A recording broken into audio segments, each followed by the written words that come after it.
Bonjour à tous et à toutes. Je continue sur la vidéo que j'avais entamée tout à l'heure, puisque d'autres idées me sont revenues en cours de route.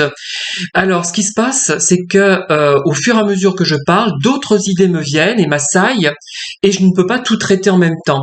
Ce qui fait que je fais des rapprochements, des liens entre des thématiques, ça devient envahissant. Et je ne peux pas l'aborder dans la même vidéo. Et une fois que j'ai produit ma première vidéo, par exemple, il y a une deuxième qui me vient, et parfois même une troisième, mais je m'arrête souvent en cours de route parce que ça serait un peu infini. Je reviens donc sur les gens qui sont, par exemple, qui ont homosexuels et atypiques, deux caractéristiques qui encore de nos jours causent du rejet massif du moins pour le caractère atypique, un peu moins pour le côté homo, mais il y a toujours dans un groupe, il y aura toujours, si vous êtes dans un groupe un peu conséquent, un homophobe, qu'il soit ouvertement homophobe, qu'il s'ignore et qu'il ne s'en doute pas. Mais il y a un fond, je pense, d'homophobie dans beaucoup d'hommes hétérosexuels, puisque on leur a appris justement à se démarquer pour affirmer plutôt leur virilité, prétendue virilité. On leur a appris à se démarquer de tout ce qui est homo et de tout ce qui peut caractériser les homos, c'est-à-dire des gens qui s'autorisent à avoir des émotions, des pensées, s'autorisent à aimer ce qui est beau, etc.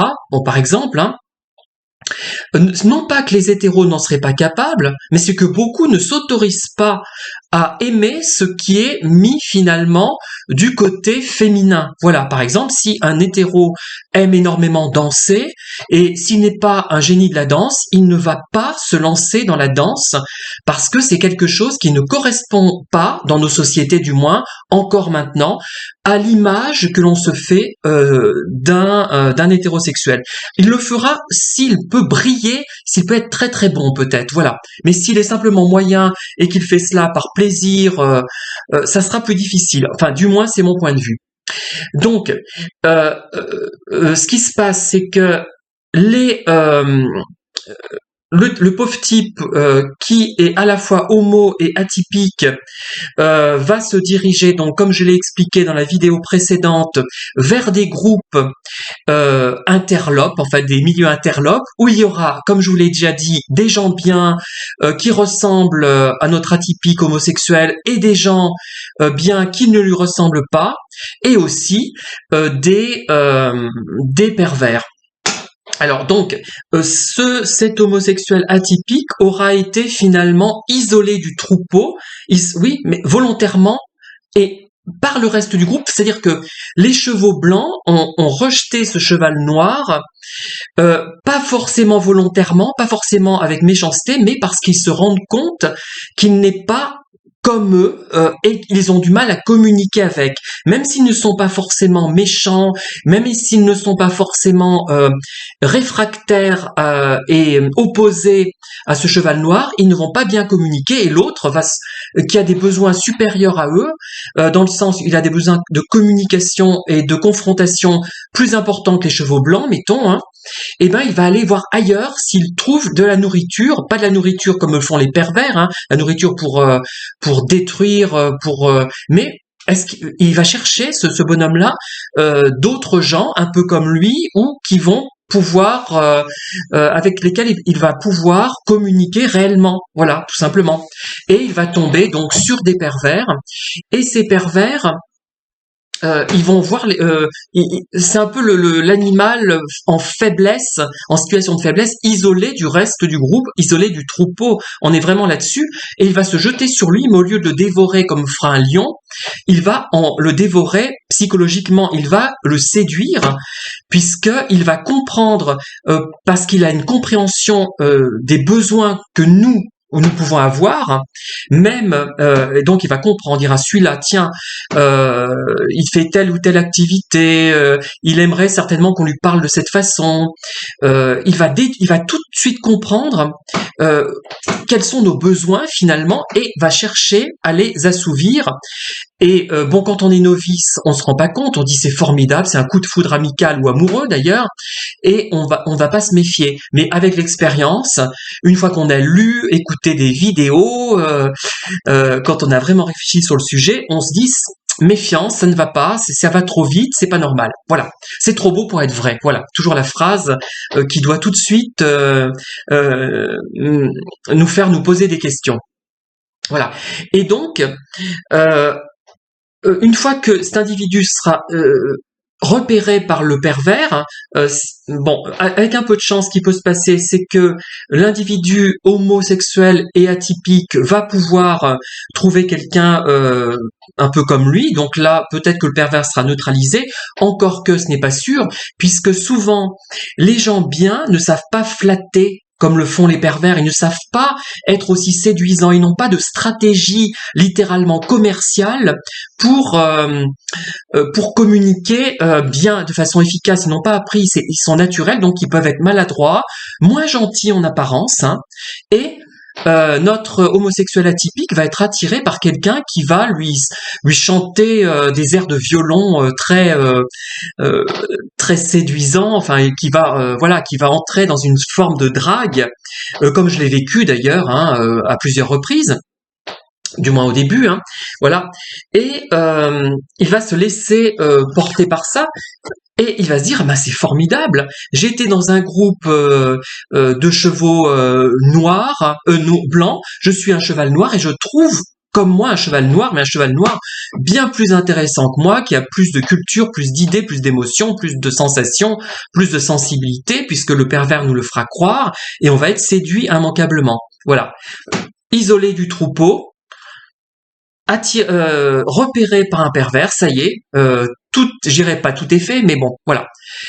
Et vous allez me reprocher certainement, certains me dire, mais il parle que d'homo, mais vraiment, je crois qu'il y a quand on n'est pas soi-même homo, on ne peut pas comprendre à quel point être homo isole.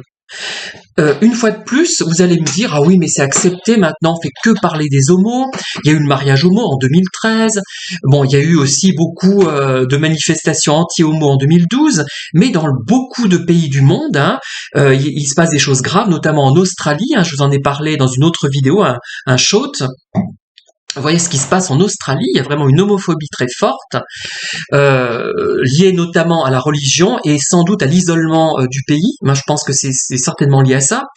Et même en France, regardez ce qui se passe dans le milieu du foot. Il y a pas voilà. On voit pas comment ça peut perdurer dans ce contexte-là.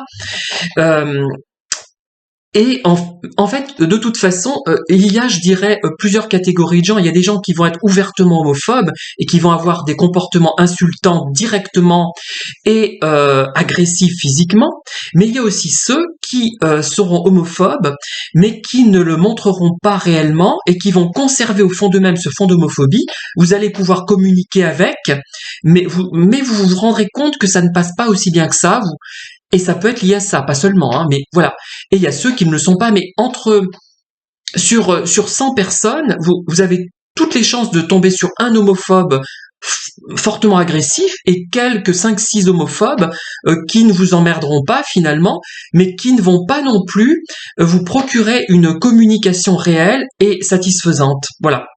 Et ça va être d'autant plus aggravé que vous êtes atypique. Alors, donc, vous allez, comme vous étiez en manque avec les normaux-pensants, non-atypiques, hétérosexuels, mais attention, je dis pas que tous les hétérosexuels sont comme ça. Je parle des hétérosexuels normaux-pensants surtout, voilà. Et ben, même s'ils ne sont pas malveillants, vous allez être en manque relationnel avec ces personnes-là, et vous allez vous diriger vers ces groupes extérieurs, et vous allez être souvent isolé, et un pervers va littéralement jeter sur vous en adoptant le langage que vous souhaitez entendre et en se faisant passer pour l'autre atypique qu'il n'est pas. C'est-à-dire que vous aurez l'impression d'avoir une sorte de frère jumeau, mais ça sera plutôt un jumeau maléfique. Et je reviens d'ailleurs là-dessus parce que malgré tout, je pense que tous les pervers ne peuvent pas correspondre à tous les atypiques, à toutes les victimes.